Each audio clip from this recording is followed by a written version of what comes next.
চলে গেল আজ মাসের 16 তারিখ মাননীয় স্পিকার, মাদ্রাসার কোন শিক্ষককে বেতন দেওয়া হয়নি। মে মাসের বেতনটা এখনো পর্যন্ত তারা পায় নাই। মাননীয় স্পিকার, আপনাকে অসংখ্য ধন্যবাদ।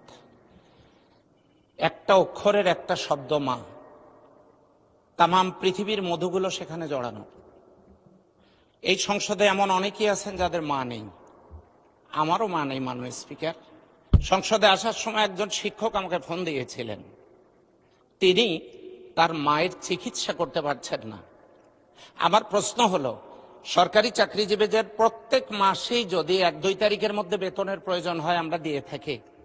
ঈদ চলে গেল, আজ মাসের 16 তারিখ মাননীয় স্পিকার, মাদ্রাসার কোন শিক্ষককে বেতন দেওয়া হয়নি। মে মাসের বেতনটা এখনো পর্যন্ত তারা পায় নাই। তো আমার প্রশ্ন হলো, যদি আমরা বেতন দেই, এটা মাসের শুরুতে দিলে তো তারা উপকৃত হতে পারে।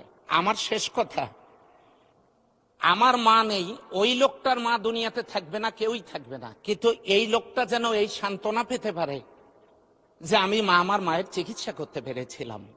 আমি এই ব্যাপারে সংশ্লিষ্ট মন্ত্রণালয়ে আপনার যথাযথ হস্তক্ষেপ কামনা করছি এবং মাদ্রাসার অবহেলিত শিক্ষকদের এই বেতন ছাড় করার জন্য অনুরোধ করছি, সেই সাথে ইবতেদায়ী মাদ্রাসা সরকারিকরণের জন্য বিনীত অনুরোধ করছি।